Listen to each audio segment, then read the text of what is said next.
The key to stimulating muscle growth is the intensity of the exercise.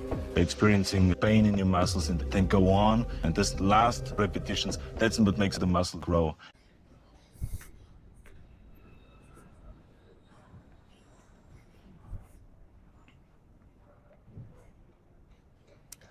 Welcome back to Hammer Fitness. My name is Hassan Hammer, and you are about to join me to smash a chest and back workout. Now, if you're new to this channel, the basic premise is how to put on 50 pounds of muscle naturally. And the quick backstory is I went from 130 pounds to 170 pounds fully naturally, and that motivated me to start this channel. Okay, so, how do you do it? I'll give you a very quick summary, which is you need three things. First, you need intensity techniques. Second, you need 3 protein shakes, each with a scoop of creatine. And third, you need progressive overload. Okay, so let me unpack that a little bit. So intensity techniques, you'll see that I always talk about this, especially if you watch my channel before. It's supersets, drop sets, lengthened partial reps, and rest pauses. Okay, so what are lengthened partial reps? Let's say if you're doing bicep curl, once you reach failure, at the most stretched part of the position, you do a couple more reps, okay? And what that does is it allows you to go beyond failure. And from my experience, I used to train hard when I was around the age of 15, and then I resumed it later on after a 10-year break. Now, I've done a bunch of research and I've tried a bunch of stuff, but if you're a natural athlete, meaning no testosterone, no TRT, performance enhancement drugs, the only thing you have is the stimulus. So you have to go as hard as you can. You have to push to failure. Basically, you're looking to make it hurt. You go to the point of failure, and then you do a drop set and you squeeze out a couple more reps. Okay, so that's intensity techniques. And 3 protein shakes per day, each with a scoop of creatine. That's how I did it. I drank those 3 protein shakes. I added a scoop of creatine, 15 grams of creatine per day. And I went from 130 pounds to 170 pounds. And lastly, progressive overload notes. What that means is you track your reps and you track your sets and your half reps and you write it down. Okay, now it seems like a bit of work, but honestly, you need it because the body must note improvements. And once you're experienced, you'll only be adding 1 or 2 reps every now and then. For example, on bench press, I added a rep after 3 months. Rep number 10 came after 3 to 6 months of doing rep number 9 on 185 pounds down to my chest. If you put those 3 things together, you will grow. Okay, and you'll grow a lot. You don't need anything crazy with so much side effects. You can do this in a healthy way, and that's the point of my channel. Okay, now today we're doing chest and back, and last time I did legs, and the time before that I did legs. So I actually did legs twice in a row. And the chest and back should be interesting because now I'll be a little bit weakened. So the plan will be 3 supersets of pull-ups, then 2 sets of seated rows. The first is an ignition set, and the next set is a triple level drop set, keeps it very efficient, a set of deadlifts, and then we'll move on to chest, which will be 3 sets of bench press, each with a drop set, and then 2 sets of dips, supersetted with partial reps. I will explain more as I do the workout, but that is the basic summary. It is Saturday morning, 8 a.m. I woke up. I am getting myself in the energetic state, but I will see you guys inside and we will go smash this workout.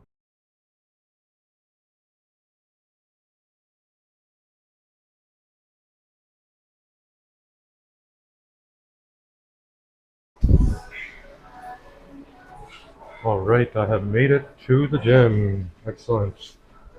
Now, this is a fairly new gym for me. It's about my 3rd session here. And typically what I do is I would do hack squats at the start of my gym session. And the reason for that is I want some systemic stress.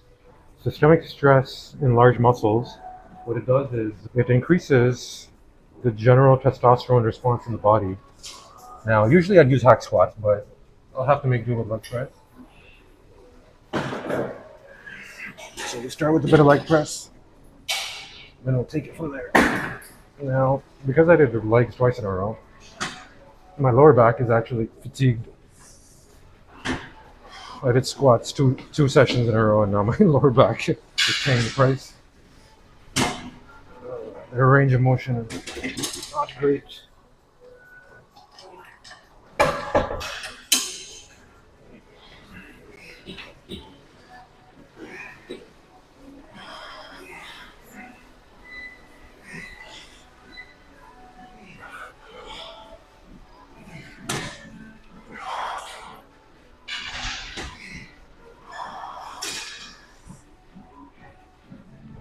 Nothing crazy, just like maybe a little bit more than half the stack. On hack squats, I would do 2 plates, 20 reps. So I'll have to figure out a way to mimic that here, but for now, a little bit lighter.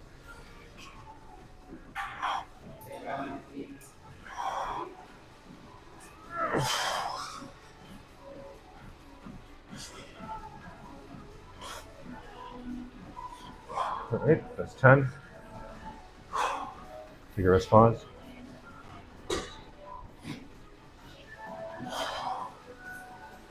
That's about 245 pounds. I'm at rep number 15. I'll go for 5 more.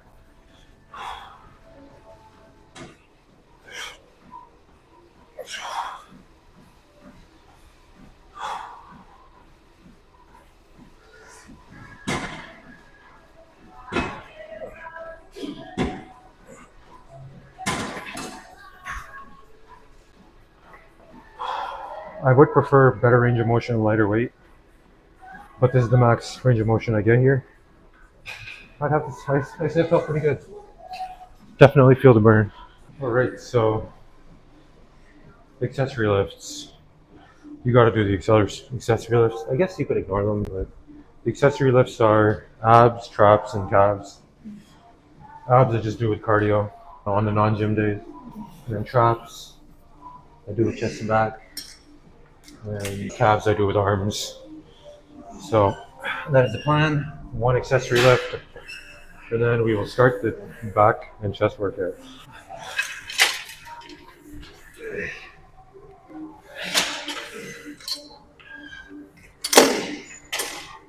Now I'm doing this on an angle because the traps actually run down your back a little bit. This should hit them better. Alternatively, you can just lean forward with the barbell, but let's try this out.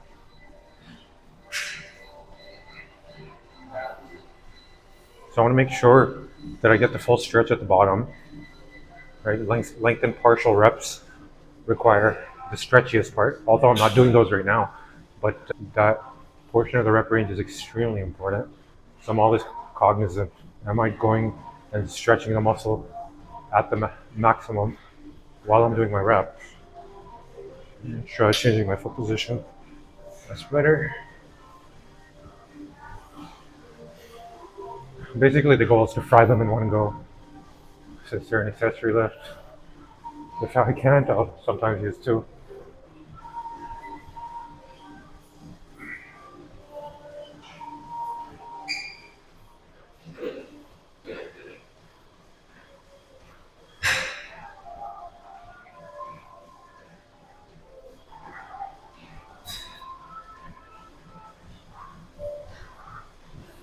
Alright, they're feeling fatigued, so I'll take a rest pause. While I'm rest pausing, they'll be maximum stretched. Do a couple more.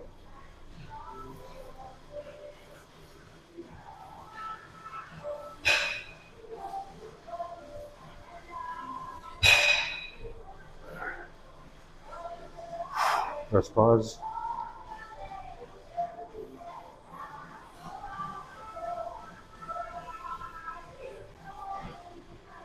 Rest pause is a highly effective technique for hypertrophy because it keeps you near the zone of failure, the magic zone.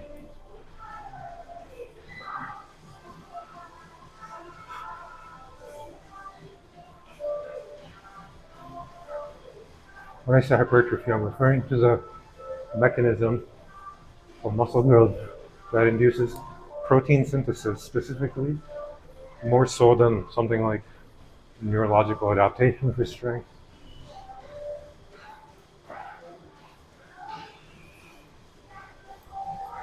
Take a rest pause.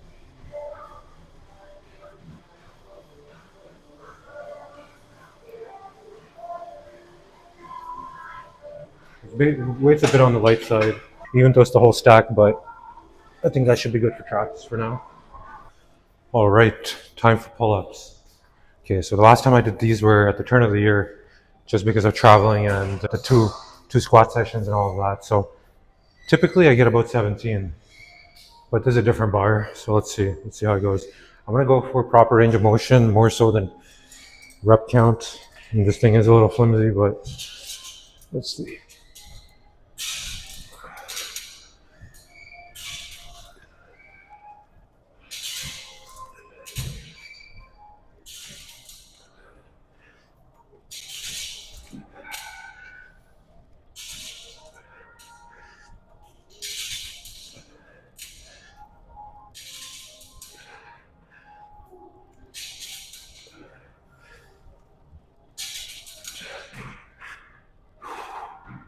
Rest pause.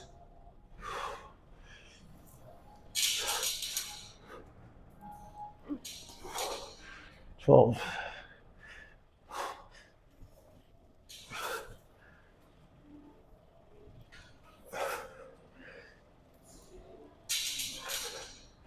15. One more. 17. Partials.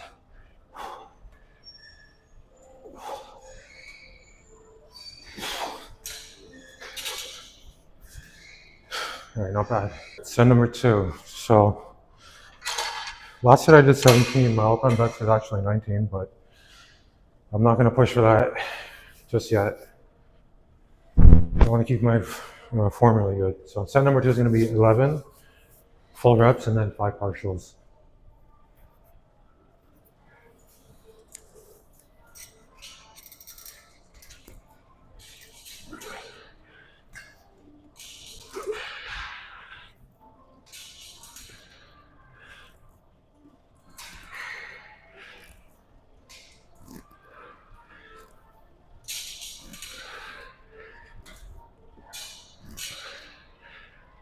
Rest pause. 7,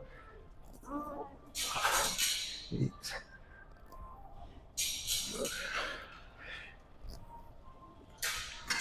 One more.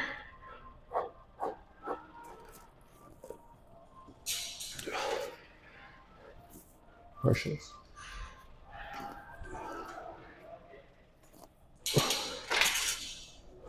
So I think the problem I'm having is this bar is so slippery. So maybe I'll try grabbing this knobby thing. Okay, last set, 7 plus 3. All right, that's not a good idea.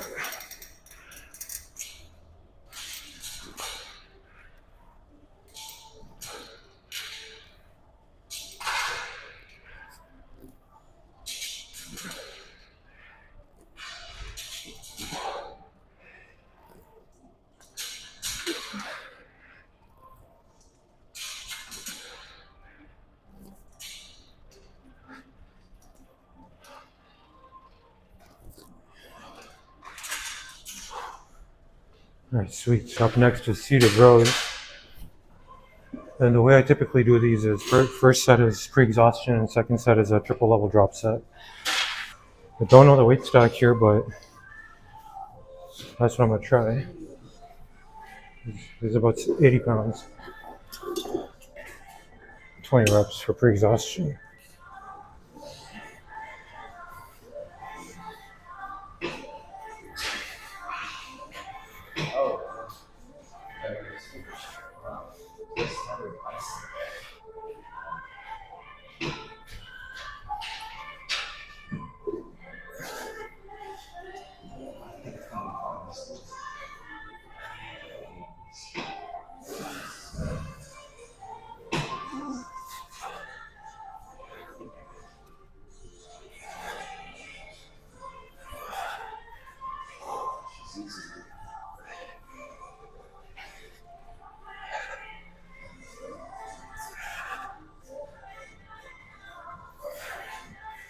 All right, reaching failure.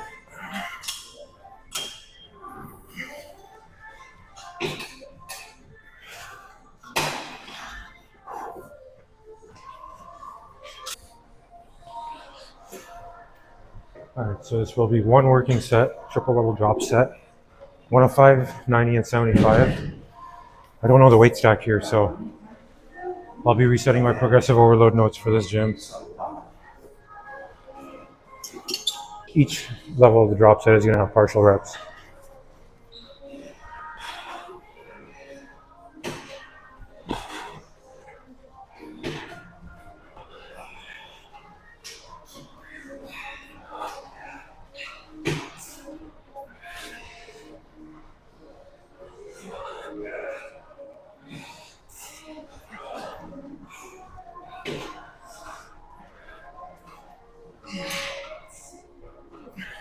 Nine and partials. Going for the full stretch. Okay, that's 9 plus 5.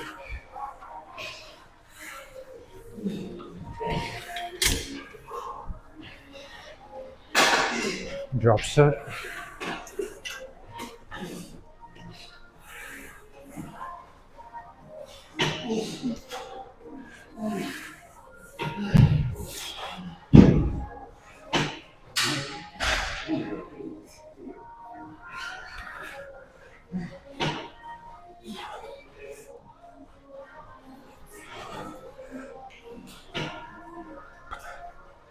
Eight and partials.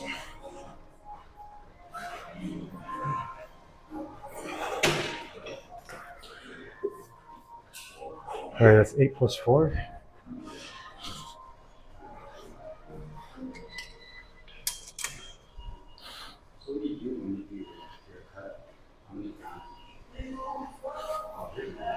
All right, last level of the drop set.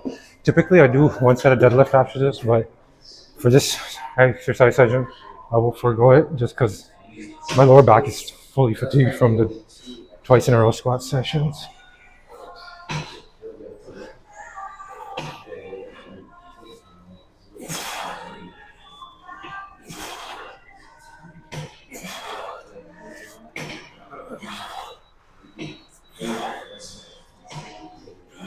And partials.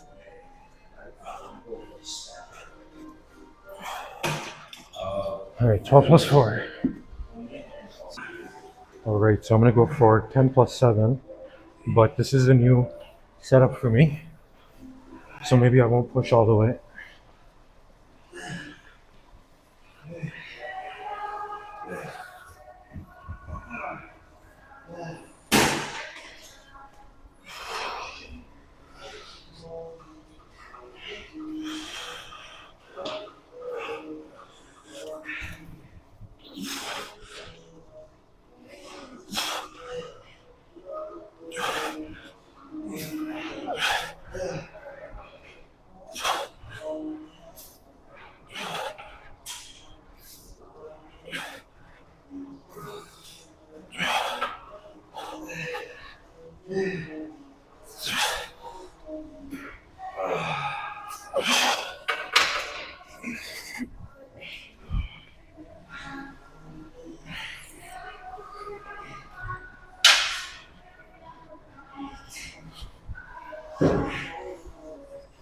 All right, that's 9.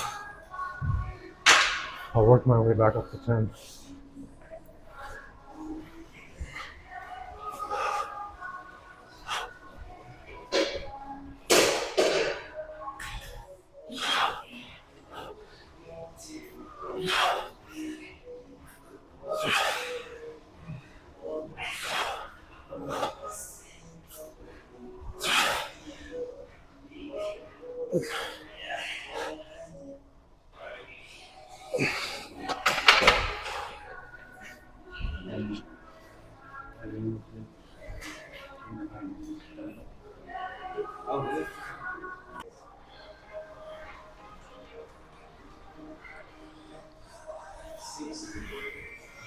All right, 5 plus 7 on this one, typically, but new machine, new weights, and all of that.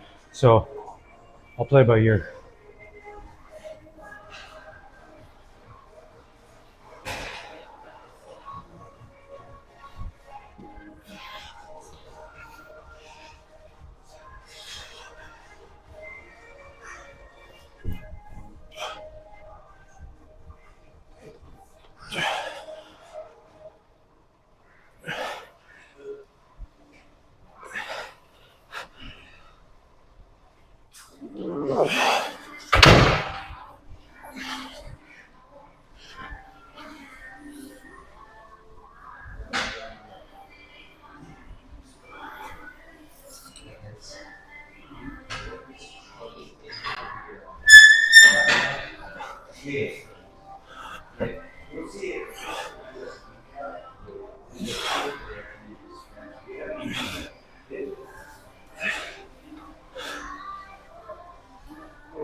Last set. Supposed to be 4 plus 6, but yeah, because it's a new setup, I may stop at 3.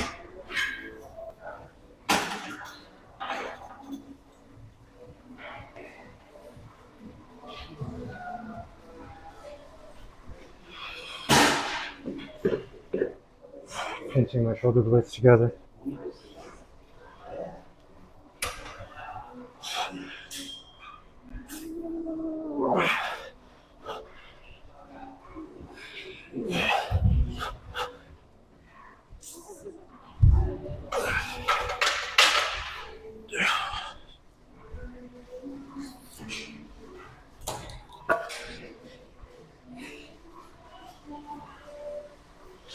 Plus, last time I did chest was on January 3rd, so it's been like 14 days or something. Definitely lost a little bit of strength, but I think it was worth the trade-off since I got to work out legs multiple times in a row.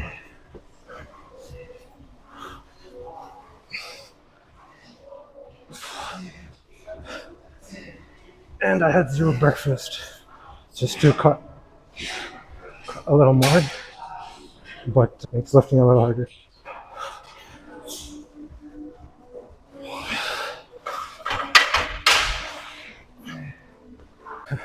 All right, I got that done. It's a little tricky because the gym is small. It's a trade-off between, do I go to a public gym and spend an extra hour traveling, 20 minutes there, 20 minutes back, getting settled in, or do I just do it at the building? I think it makes sense because honestly, the gym that's closest to your house is often the best gym, just out of convenience. So that's what I'm trying, but definitely it's a little challenging with the tighter gym. Not only that, I've been on a bit of a cut. I don't know if you guys can tell, but my body fat's dropped a little bit. I started incorporating cardio, high intensity interval training again. It's been about maybe 4 weeks. But that plus no breakfast, plus the 2 weeks of no chest. I was still exercising, cardio and legs, but I felt that. I felt all those, I felt every rep, had to push harder. All right, I have one more exercise left, which is dips. Dip supersetted with 2 sets, supersetted with partials, and those always feel really good. So I'm gonna get those done and then we'll do the pump check. Holy moly, these handles are so wide. All right, let's see how it goes. The wider handles hits the chest better, but my chest might be a little too fatigued for this wide. I suppose I can move closer. That's an option. Old school metal equipment. They have their own character. And I don't know if this is gonna actually hold me up. Enough excuses.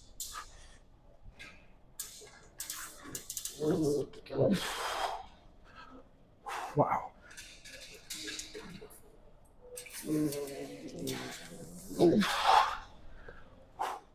Partials.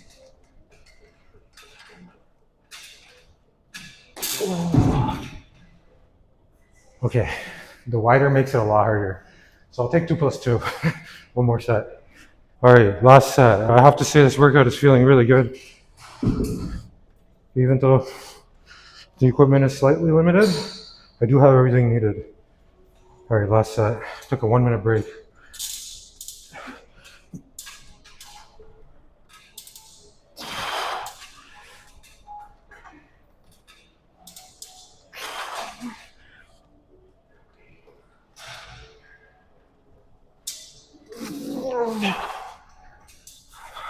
The wide grip makes it much more challenging.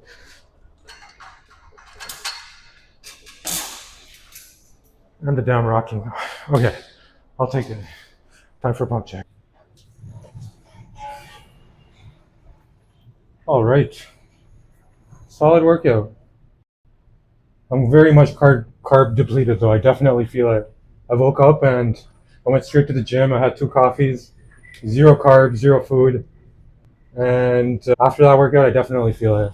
So I will have a nice big breakfast. But for now, let's do a pump check. I can definitely tell my body fat has come down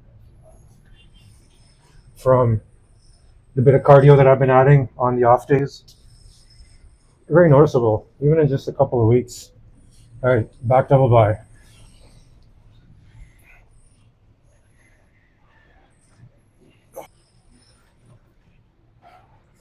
Front double by.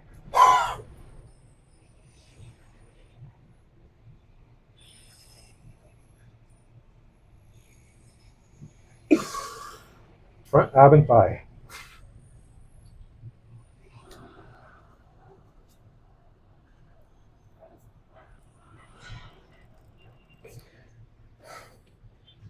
Most muscular.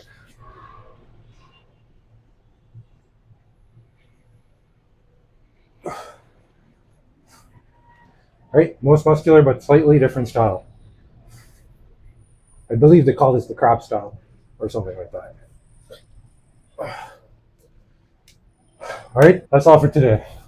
I'm gonna go have a big breakfast, have my protein shake, and I will see you guys next time for biceps, triceps, and shoulders.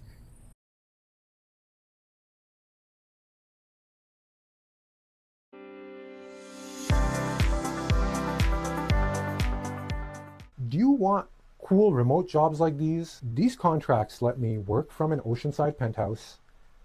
I created a focus zone for myself and buy my dream car, a manual Porsche 718 GTS, which was quite the upgrade from my earlier dream car, which was to have any car, which was a 1999 Toyota Tercel. You can find exactly these roles on this PM contract job board I just built. It features curated, high-paying project management consulting roles. Think data projects, BI projects, reporting projects, fintech projects, and AI deployment orchestration projects, which are really ramping up fast. And each pays at least $10,000 a month or more and is hybrid or remote friendly, and these are hidden from public boards. I took my decade of recruiter contracts, that's thousands of emails, and I parsed it for the recruiter list, and I hooked that channel up with agentic AI automation. And these are fresh. As soon as a new contract hits my network, the board is updated in under 30 seconds, containing everything you might need. Contract salary figures, freshness scale, background information, so you're not like wasting your time applying to stale jobs. And phone numbers and emails are right there at the bottom. So there is no headaches like, please rebuild your resume online here. You can just reach out to the headhunter directly. Now, I do recommend signing up for the instant alerts because if a job is more than 48 hours old, it is stale. So these alerts are strategic and they're totally for free. Now, what if you're not qualified for the role? Check out the AI agent assisted Tips by Hassan section, where there's an AI version of me that will break down exactly what's needed to get these roles. Now, a truth bomb, if you're a coder, a tactical project manager, a business analyst, or an engineer, and you're grinding through tasks like coding, spreadsheets, scheduling, status updates, AI is quietly eating these roles. And people are just waking up one day with their login gone. I built this entire job board with AI tools that gives me power of 10 developers. And for this reason, there's McKinsey's stat that predicts 50% headcount cuts by 2028. There is good news. There's 175 million new AI orchestration roles coming out. My accelerator pivots you fast and efficiently into this new area of PM consulting, future-proofing you so you can ride the trend. You can also book a free strategy session with me where I'll vet your credentials to see if you will qualify for the pivot. The key to stimulating muscle growth is the intensity of the exercise. Experiencing pain in your muscles and then go on, and this last repetitions, that's what makes the muscle grow.